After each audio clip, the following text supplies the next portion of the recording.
Hello, welcome once more to my channel. My name is Abokangjut Akem. In this channel, we talk about agricultural and livestock activities as well as agribusiness. If you are new to my channel, please do subscribe, hit the notification bell, like, share, and above all, drop us a comment in our comment section. In today's video, I just wish to share some tips that you are supposed to know when you want to start maybe a poultry business, especially broiler, since it is very common for so many people to get up in the morning and then say the next day that they want to start keeping broilers.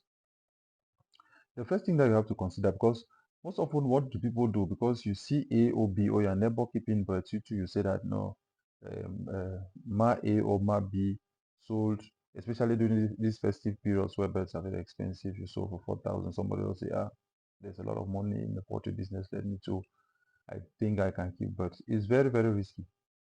So there are things that you need to know. The first thing is that you are supposed to have an idea on the number of birds that you intend to keep. If you want to rear 100, 200, 300, 400, let's say 1,000, you want to rear 1,000. If the number is 1,000, what is the surface area that is going to contain 1,000? The surface area that is going to contain 1,000 mature birds, because you have to brood. When you brood, you have to keep on extending until you have to send them out. You have to know that the surface area. When you must have known that surface area, another thing that you have to do, you have to know the number of drinkers, the number of feeders that you have to use, the quantity of feed that you use from starter mash right up to finisher. How many bags of feed will you need? You have to add extra because you will not sell your birds on a single day. So you will be selling your bird progressively. As you are selling progressively, they have to consume feed.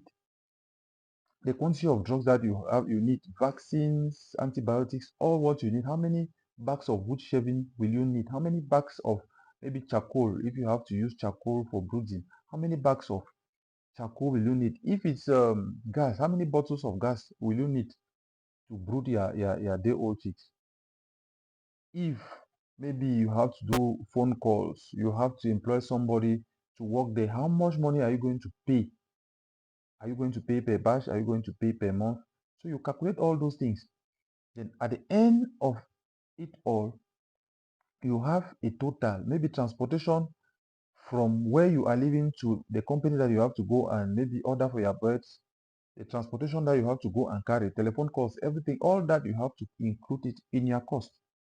If you be the one to work there, it therefore means that you have to calculate the number of hours that you are working there, even if you don't get money from there. But it should be a cost that you have to include in the cost of your production.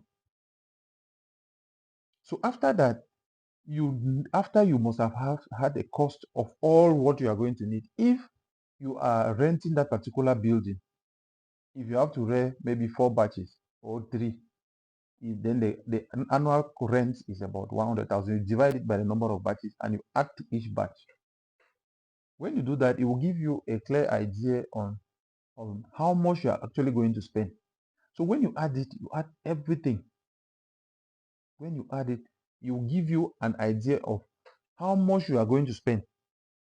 So that when you are coming into the poultry business, you know that if 1,000 birds maybe is going to cost me 1.8 million, make sure that you have the 1.8 million kept aside. You have to buy the old chicks, you have to buy feed, you have to buy this. Feed is the highest expenditure, the highest amount of money goes for feeding. Feeding takes a lot of money. Because the error most people do is that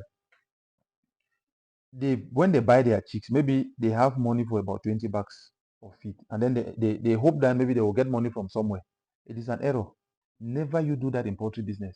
What if where you are supposed to get money from, the person tells you that the money he or she was expecting from somewhere, the money they did not give him the money. Where are you going to get money to continue feeding your pets? And when you don't have that money, when you reduce their feeding, because you don't have money to buy feed, it therefore means that you are in deep trouble.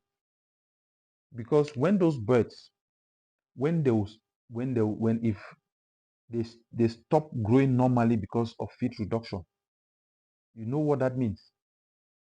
you will spend a lot of money for them to regain that growth, and it's going to take you a longer rearing period than the 45 days.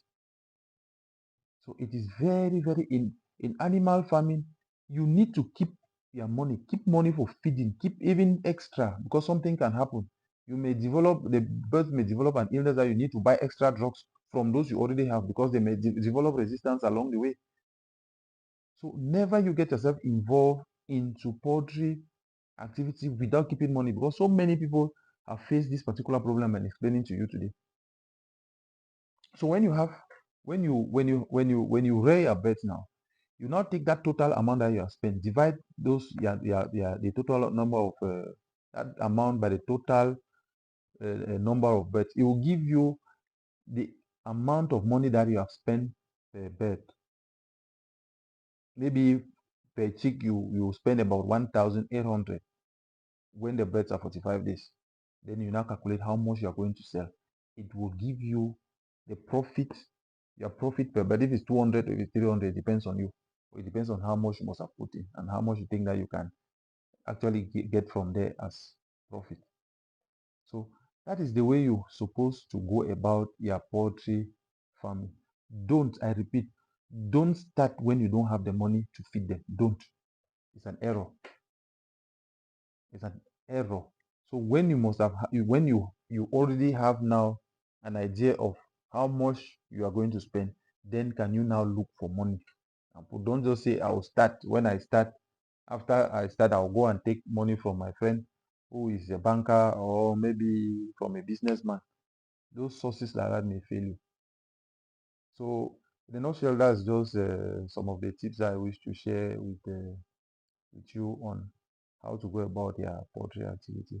Thank you very much for watching my video.